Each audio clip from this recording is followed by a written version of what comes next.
We're not looking for sponsors at all. No, man. We're just doing this because we enjoy caffeine and nicotine. And if there was a specific type of nicotine I enjoy, it's probably Flipper. Because I have ADHD. I don't think you should promote those two things together. Why? Nicotine and caffeine with ADHD? Because basically what that's saying is, hi, if you like to fidget with things and you have a severe nicotine addiction, buy one of these things. Hell yeah, brother!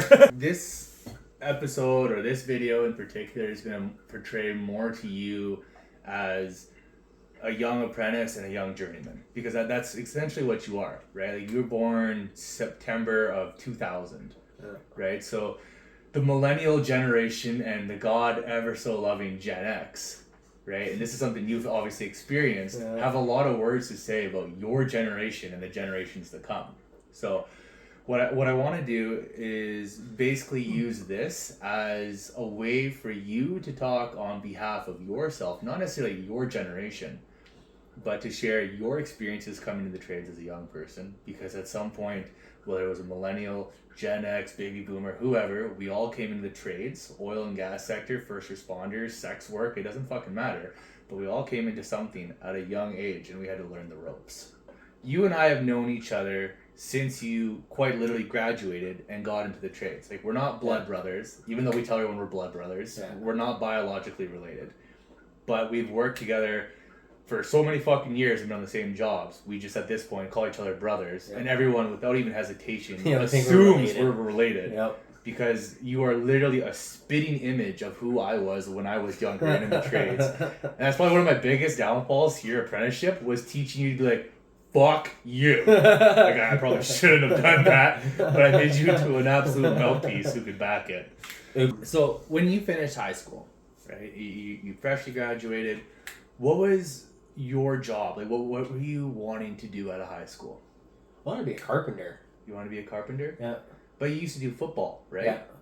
So most of high school and middle school, you did football, right? Yeah, I started football at I think it was the end of grade 6. Grade 6? Yeah. And you actually, at one point, landed yourself a sponsorship or a potential sponsorship, didn't you? It wasn't like a sponsorship. I just played for, so there's high school football and there's bantam football, but where I was going was so they picked you. I literally went to a tryout, so I didn't even know if I was going to make the team or not, but it's ABC Bowl. So they literally just picked now 20 for someone kids. who doesn't know anything about football, like myself, because go sports. You also gotta remember there might be people who don't know a damn thing about sports. That's fair. Right? So all it is you're trying out. So they pick 24 kids. They're going to give you 3 practices to learn those coaches play, and then you're going to BC and you're playing. That's the BC part of it. That's ABC Bowl. You get one game to decide if Alberta or British Columbia is the Border Bowl champion. Yeah. So it's 3 practices and a game. So I was doing stuff like that. Yeah. Which was that was the highest you could go for your age group. So when I started, it was U16. I did U17. I don't think I did U18 though. Yeah. Yeah. Is there any reason why? I had one coach that would like to take me down to a specific school in the Okanagan. Yeah. But that was when you were trying out, that was university level. But since I wasn't allowed to hit in practice, I was a bigger kid. I was just swamping everyone. How big were you for your school? Yeah, I was probably 300 pounds by the time I hit high school. And then when I left, you're 6 foot, almost 6 foot I one. was 6'1". Yeah. And then I started as a lineman for football, but by the time I got to high school, I wanted to be a linebacker. And my coach just looked at me and he's like, "You got to lose weight if you want to do that." So by the time I left high school, I was about 240. Yeah. So you enjoyed football, but at some point you thought that wasn't going to be it. No, I would talk I loved football, but I'd talk to some of the dudes and they're like, "Yeah, no, we got these small jobs and stuff because you have to be at practice every time. You have to basically dedicate yourself to football." And I was like, man, I don't know if I want to work at McDonald's or some shit, scraping by just so I could go play football. But the trades, I was I heard trades was heavy workforce. I was like, damn, that's pretty much the same. Am I gonna get a sweat out of it? But I heard they make really good money, so I was like, that's better than working at McDonald's. So it was the money that caught your attention. Yeah. So when you finished high school, your first thought was to get into carpentry? Yeah. Why carpentry?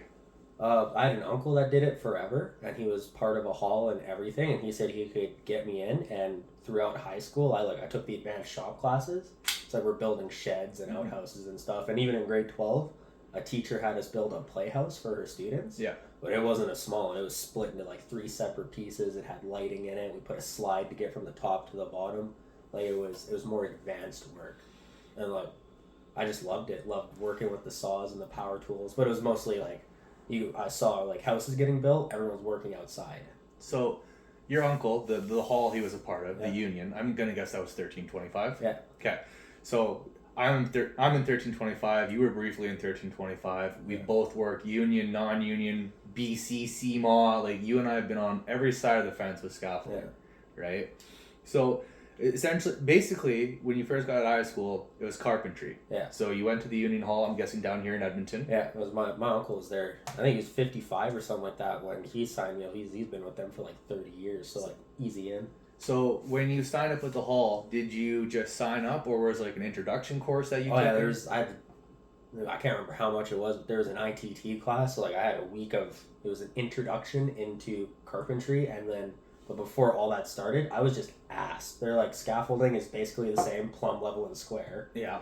So like he literally said, yeah, but he literally not, said, no, it's so not. that's what he said to me. He's like, we could throw that on there, and then that's an extra ticket, which means more money. So then I did a little bit in carpentry, but then the ITT class mostly focused on scaffolding. Yeah. And then scaffolding called first. So your ITT class is just an introduction. This is what scaffolding is, basically. Yeah, it was an introduction like that, and then that was like mostly the first couple of days, but then the rest of the introduction was like welcome to the hall. And then like I had all to learn all their rules and stuff like that. But the first couple of classes are like, these are what you want for a ticket. This is kind of what you're gonna expect. You want to get into carpentry, you end up getting into scaffolding. Yeah. Okay. So you're 18 years old at this point in time, and you are living in Grand Prairie, if I remember correctly at that time? No, I moved down to Edmonton. You moved to Edmonton? Yeah, I was living with my grandparents when I signed up at the hall. Okay, but when you took your first phone call? Oh, yeah, no, I was living in Grand Prairie when I got my first phone call. That's how that happened, and scaffolding came first, is I signed up with the hall. I sat on their board for like 4 months or something like that. I even called them. The gauntlet. Yeah. I'm not gonna lie, I was a little upset because like I paid all that money to get in through those classes, and then I'm sitting just playing video games at my grandparents'. Call. Yeah, and then I was going through Facebook, and Clack put out the notice for Grand Prairie, and I was like, I'm a scaffolder. When you signed up for the hall, did they ever tell you how to put your name up on the board and do a job bid or anything like that? Or was when you first, so like everything was online when I started. So when you logged in for the first time, it was a prompt that taught you how to use their web page. Okay. Yeah. So did you like actually put your name up and bid on jobs? Yep. And 4 months went by and nothing. Hey? Yeah. Fair enough. I mean, the union respectfully doesn't have lots of work. I even called about a job in Grand Prairie. I was like, I could get down there today. Like I had my cousins. I lived there when I was in high school. I was like, I could easily be set up in 2 days. But their response was no, because you're not an actual resident. Yeah. Yeah. Yeah. So they were limited. And I saw it on Clack there. It was on Facebook. I was like, damn, okay. I checked it out, and I sent my resume in, and I had a picture of it at the time because they would let us do that.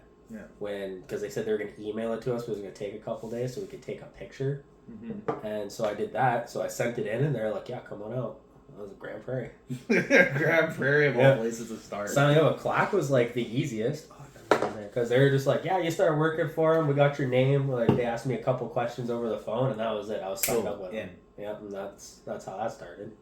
So in your experience, like first impression, union versus Clack, you obviously had a better experience with Clack because you were sent to work right away. Yeah. It was very different. Like when I started back in 2012, that wasn't the case because it was so busy, right? Like 2011, 2012 when I got in, the union was so busy. Like I just show up at a company. Right, like it used to be. So Brock used to be what was called Steeplejack, right? And before, just on the tail end of or before that, it was SSG, right? So I got in as it was phasing over from SSG to Steeplejack, right, in Grand Prairie. So when I started, it was Steeplejack Services. I walked in, I literally handed my resume to the fucking office, and like, we'll call you, right? And I didn't even know what scaffolding was at the time. I had no idea what the fuck it was. I was just going around handing out resumes, and I heard that Steeplejack pays fucking great. I was like, $24 an hour. Like, that's not that great. And the reason I thought that is because I was a roughneck before that. Oh yeah. So going into scaffolding, from being a roughneck, I had a fucking chip on my shoulder. I had a fucking ego, right? And I was like, I'm a workhorse, and you are not gonna outwork me. Like, I might not be the smartest motherfucker, but god damn it, I will fucking work, right?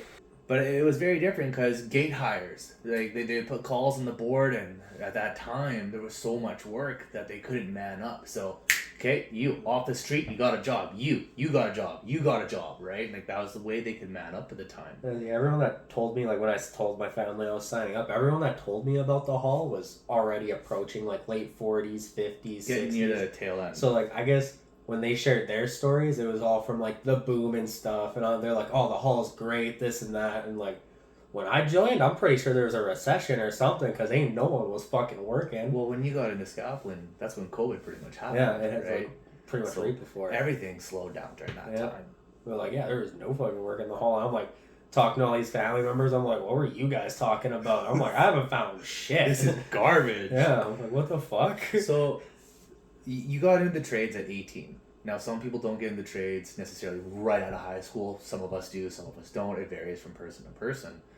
What was like your first week in the trades? Okay, you weren't necessarily a scaffolding apprentice, but we brought you on, and you actually showed up with tools, so you got treated a little differently than the other laborers. But what in your first week? What was your thought? Like, what was like your first impression of the workforce? I was like, what the fuck? Because where I started, everyone was like, and within my first week, I was coming up to this red flagged area, and there's this like real big pipe fitter just fucking like, I saw him like, shit, this dude looked mad talking, but there's this little apprentice talking to him, and he said something about how he was sad because his wife was leaving him and shit, which I was like, oh damn, that sucks. But then out of nowhere, all you hear is, I don't give a fuck, and then he starts yelling at him. He's like, she left you because you're lazy, you don't fucking do anything. He's like, you've been here for like 45 minutes doing fuck all. He's like, I'd leave you if I was your wife. And I'm like sitting there, I'm like, asked to walk through red flagged area. I was like, fuck that, I'm walking around this bitch. I just watched this guy go off. He's like, she left you because you're fucking lazy. And I was like, that dude's woman, and that's what the story you're gonna come up with? I was like, I ain't talking to this guy. I walked all the way around that mod. I was so scared. I didn't want to. He just looked like he was having a bad day, so I was like, I'm not getting yelled at by this guy. He was mad. So I was one of your very first journeymans, if not pretty much the journeyman who's been with you almost your entire. I remember the first time I saw you. You had like 40 hard-boiled eggs in a bag, but you were walking slow with your hands in your pockets, so like it was just like thumping off of your thigh as you walked through the lunchroom. And you had this big sack of fucking hard-boiled eggs, and you're just holding that in your pocket, and you're just fucking flop around. I'm like, that guy really likes hard-boiled eggs. Like, I don't know if you walked right past me with those. That was the first time I saw you. I was like, I looked at you and everything. I was like, what the fuck is going on here? And this is before the face tattoos. Yeah. Long before that. Just staring at this guy walking with a big sack of eggs. I was like, yo, this place is weird.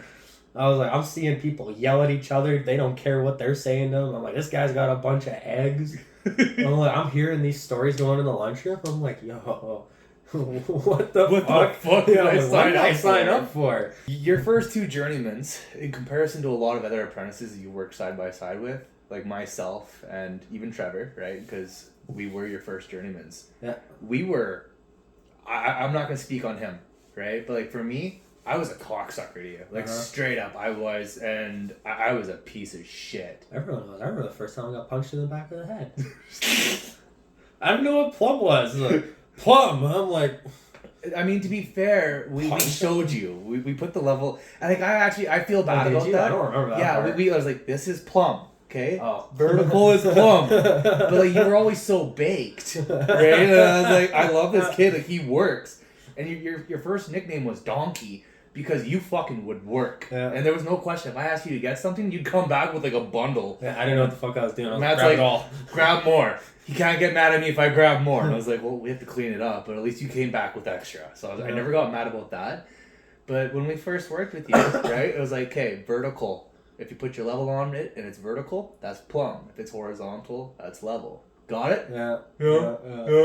and then you'd fuck it up over and over and over again, and then one of the other journeymen just like, fuck this, and he fucking drilled you in the back of the head. I was like, oh man, I was like, I'm all for yelling at the kid, but like, I'm not gonna punch someone who's like 18 years old in the back of the head. Slowly got mad at that too. When he first initially like struck me, I like stood up and looked at him. I was like, that just fucking happened, didn't it? I was like, I remember being warned about this too.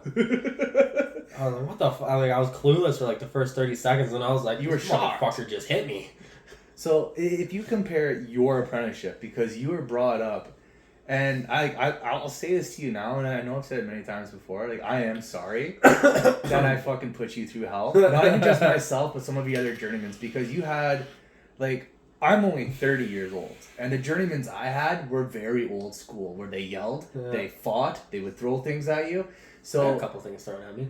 In my defense, and it doesn't justify it, it doesn't make it acceptable, but that's how I knew how to train. That's how I knew how to teach you, because that's all I was ever shown, right? It wasn't like, after having you as an apprentice, right? And then there was a point in your apprenticeship within the first 3 months where the mindset I had is, you break them, right? You fucking break him. Once he hits that breaking point and he snaps, he cries, he breaks down, you build him up.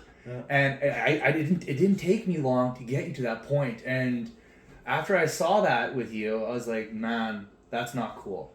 Like, that is not okay.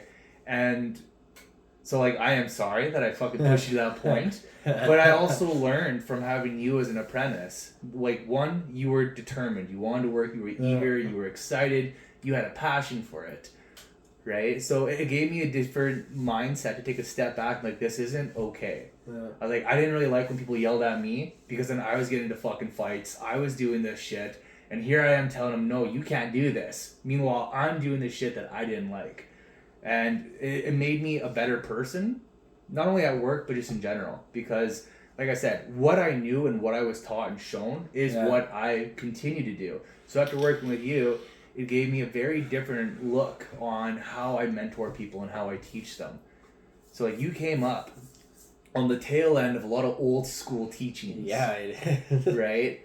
So if you compare your apprenticeship and the experiences you had versus the other apprentices, how do you feel? How does that compare for you? Like, does that make you feel different? Does that upset you? Like, what goes through your head when you see other journeymen being very patient, very kind, not yelling, not losing their shit, and showing the same thing like 17 times? I don't know. See, like, I don't know, because that's not how I was trained. I look at him, I'm like, this guy's got patience. I'm like, good for him. I mean, my patience are pretty good too. Like, I've had to show some people over and over. But like, even then, when we're approaching like time number 4, time number 5, I'm like, okay, we'll go through this again. I'm like, I gotta hold it back a little bit. But, you know, my temper is definitely a little better than you and all those other guys for sure.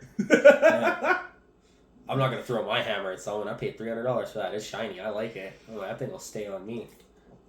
You know, so I definitely have more patience. That is for sure. So, do you think being a young apprentice, you had a good experience coming into the trades, or was it more of a negative experience? If you look back on your apprenticeship, like, how did it affect you, not only in work but in your personal life? Like, did you learn from it? Like, did it help you grow and mature, or did it have negative impacts on you? Oh, it definitely helped me mature. That's for damn sure. I mean, like, before I joined, my grandpa even told me, he's like, some people are going to suck out there. He's like, they're going to be dicks. But, like, his whole thing, he's like, there's a lot of dicks in life. So, like, he knew it was going to do me some good. Yeah. You know? But, like, you know, it toughens you up. That's for damn sure. You know, I haven't met a lot of kids my age that want to work in -50. You didn't get a choice with me. Yeah, though. I didn't get a choice. Quit, I'm cold. Shut the fuck up. Yeah. I won't go as long as you, but like, I stay out in the cold. Everyone's like, I'm freezing. And then I say the same thing to them as you said to me. I'm like, yeah, it's cold out. Pass me that right angle. I'm like, it's pretty chilly, guys. They're like, we're freezing. I'm like, man, me too. By the way, I need that handrail done. Thanks. Yeah, I won't go as long, but like, I stretch it a bit. I'm like, everyone's cold, man. Like, you think you're special?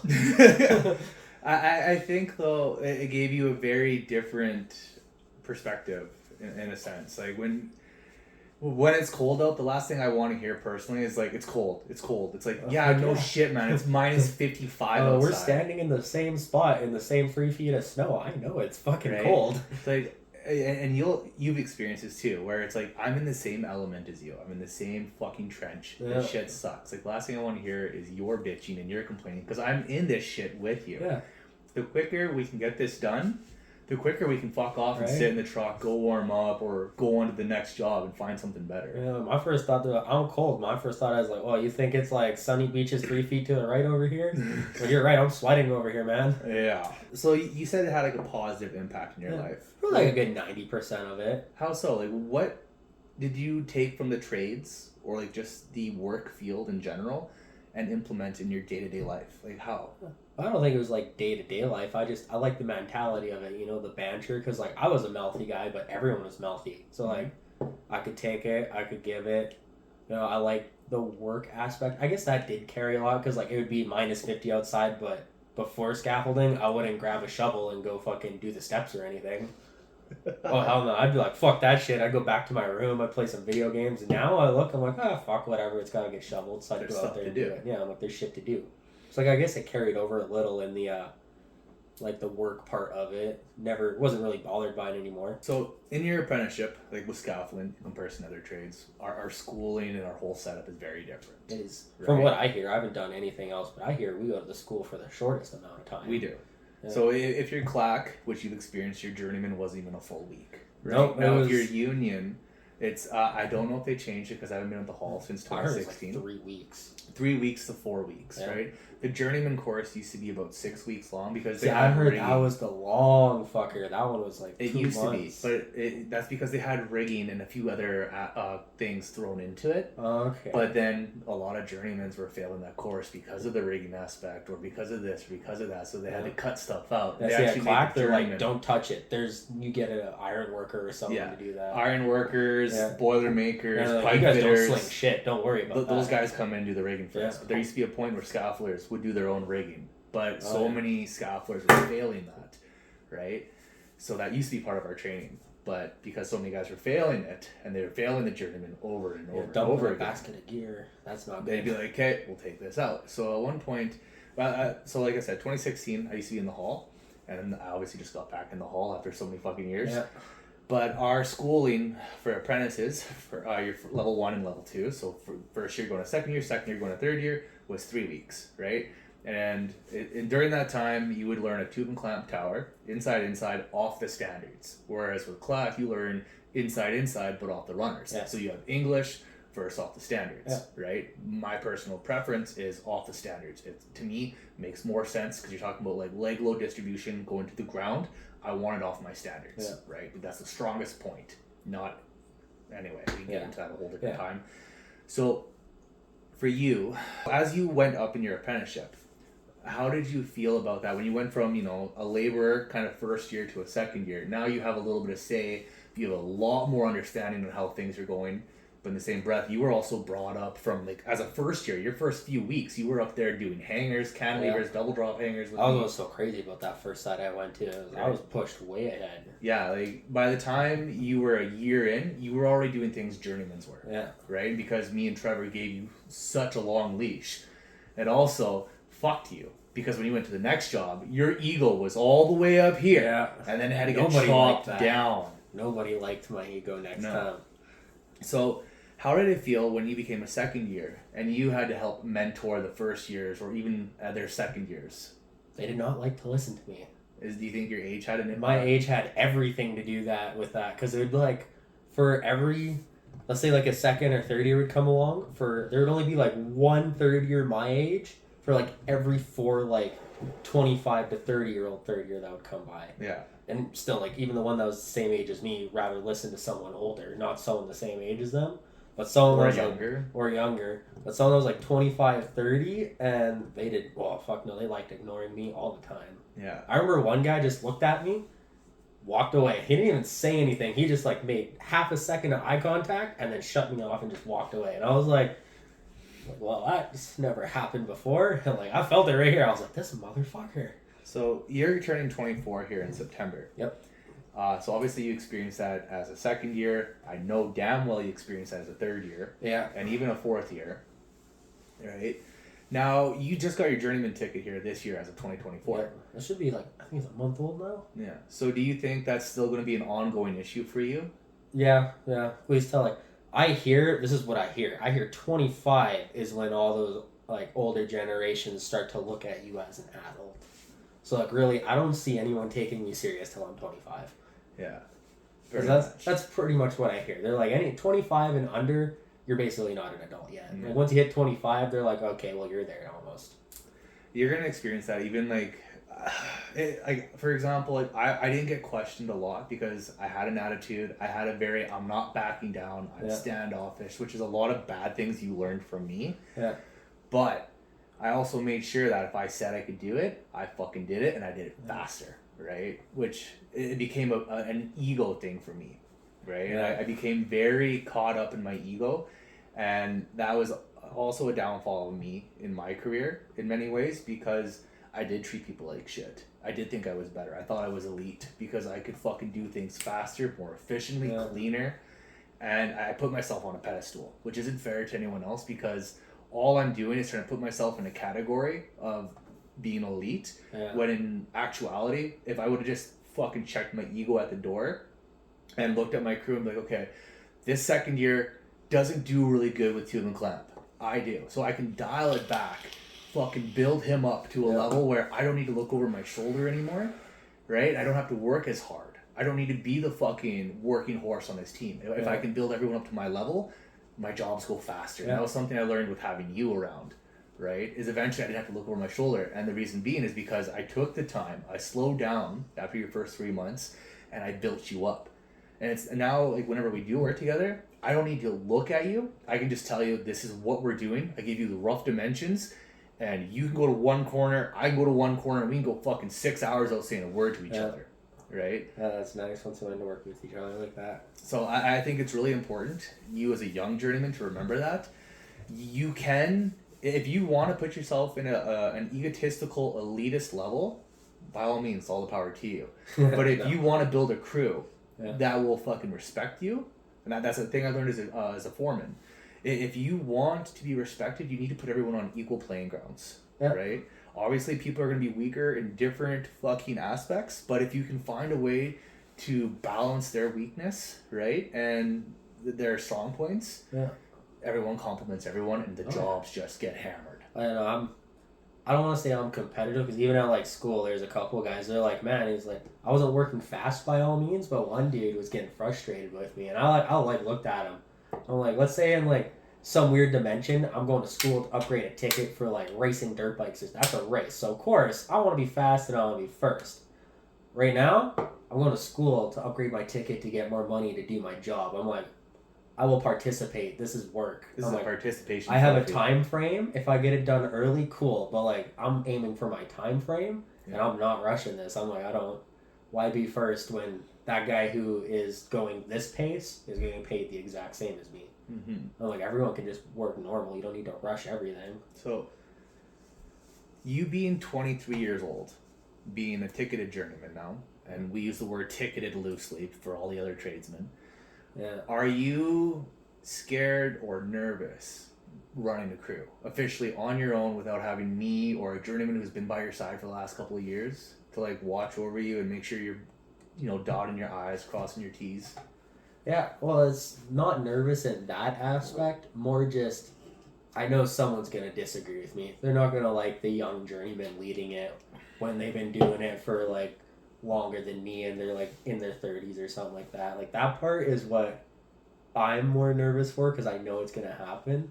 But like if everyone agrees in the way that I think, like they just treat me like another journeyman, then no, I think it'll be easy.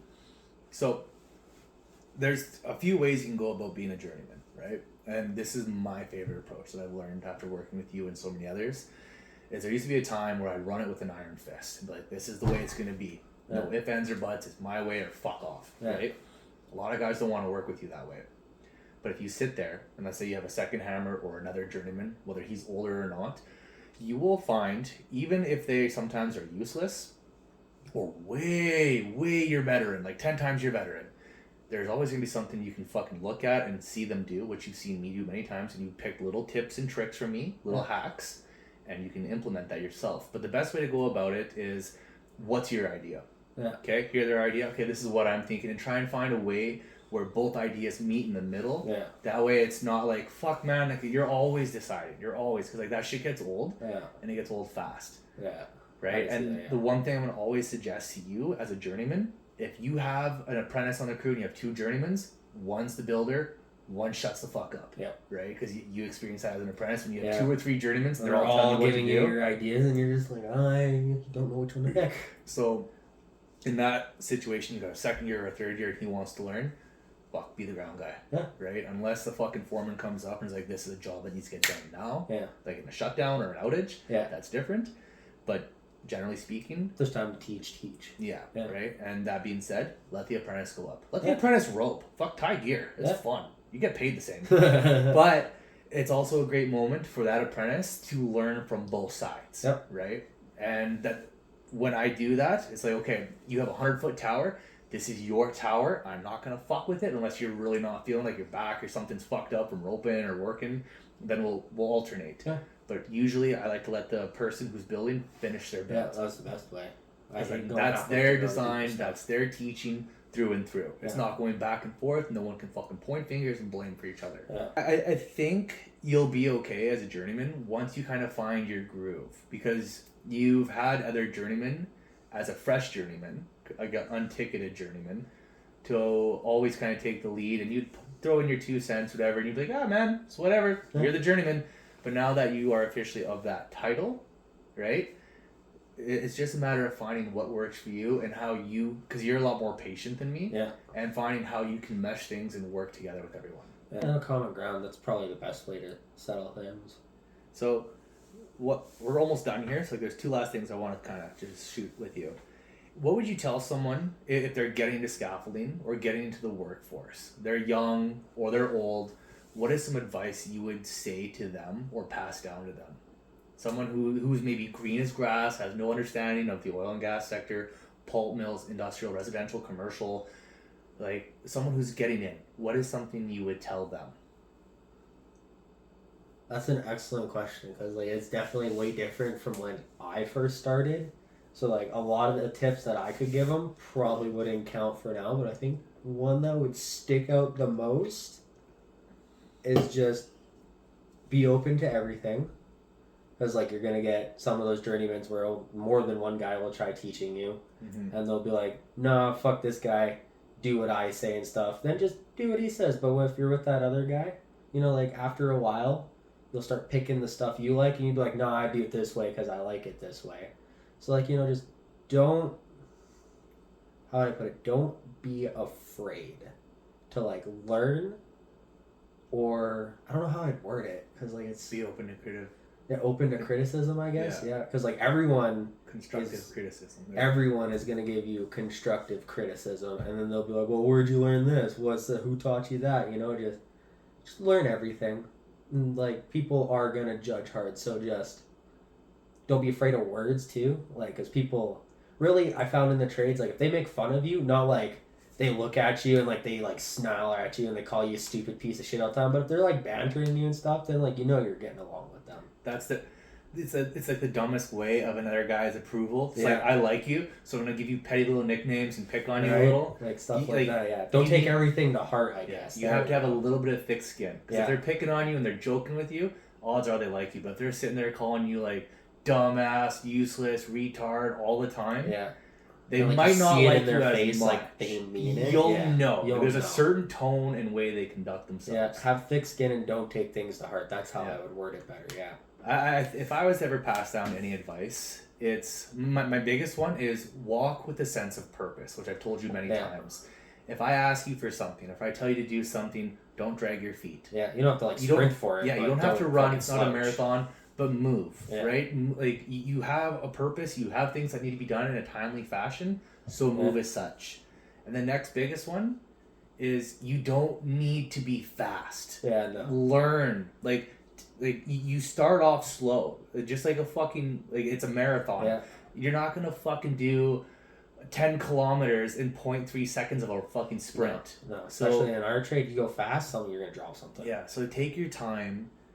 get good and then get fast. Yeah. And it doesn't mean, okay, I know how to do this, now I'm going to go hard. I'm going to go really hard at it. No, you No, learn it's to progressively pace. get quicker Yeah. and quicker, right? Yeah. The more times you do it, then it starts becoming Like, fast. if you have to work really, really hard and really, really fast all the time, it's because you're not smart. Yeah. And the last thing I want to say, man, is like, I'm proud of you. Thank you. Like, I really am.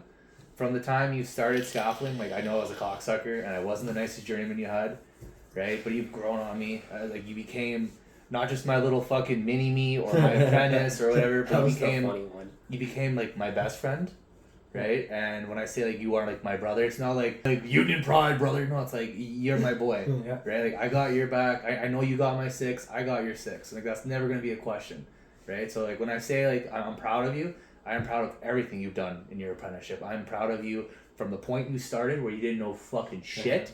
You know you learned how to take it, but you could fucking dish it. I remember the Right? first time. I remember actually like going back to the first. Still remember the first time I ever touched a right angle that wasn't handing it to someone. You remember? It's when that 2-foot was on that truss, and you guys said loosen it. So I grabbed the truss and I went to go smack the 2-foot loose, but thank God I missed. So the 2-foot didn't fall yet. But you guys were like, "Hey, hold on to it." So then I grabbed a different part of the truss and swung at the wedge again. Good thing I missed with my like fisherman friend's hammer. It was only this big. And then finally you guys are like, whoa, whoa, whoa, no. The tube that's coming loose, hold on to that. And I was like, oh! And then I grabbed the tube and loosened it. It took a lot of patience. I thought with that you. was so funny. I think about that once in a while. I'm like, yeah, whack. And they're like, no! I'm like, grabs the same thing just at the bottom. I'm like, I know what I'm doing. But also, I just want to say, I think you're going to be an awesome journeyman, Yeah, right? I hope so. I've pretty much taught you as much as I can with a time I was given with you. There's still things I could teach you or many other journeymans. So like you said, be open to learning. Yeah, I hear Because a lot. you're never done learning. Now, see, I hear a lot when you get your journeyman. It's basically like being a first year again. All over again. Yeah, like when they just give you those reins and they're like you're free and you're just like, oh shit, what did I do? You're going to have scaffolds. If you fuck it up, run it. Yeah, Right? There's no point trying to fucking salvage Just it. If it's go with already it. fucked up, go with it. Yeah, Okay? And you'll learn. The best way you're going to get good at scaffolding as a journeyman or any other trade is through your fuck ups. Yeah. So, you know what? You build something god awful, horrendous, own it. Be like, yeah, I fucked Yep. up and I had no idea what I was doing, but I won't do that again. I've done that before. I remember there's a couple times they're like looking, they're like, who did this fucking thing? And I just put my hand up. I'm like, I did that. I remember one guy especially, he was like, oh, well, don't do that. Right after he's like, this is fucking garbage. I'm like, I did that, buddy. He's like, oh. I'm like, yeah, that was me. Thanks, buddy. No problem. All right.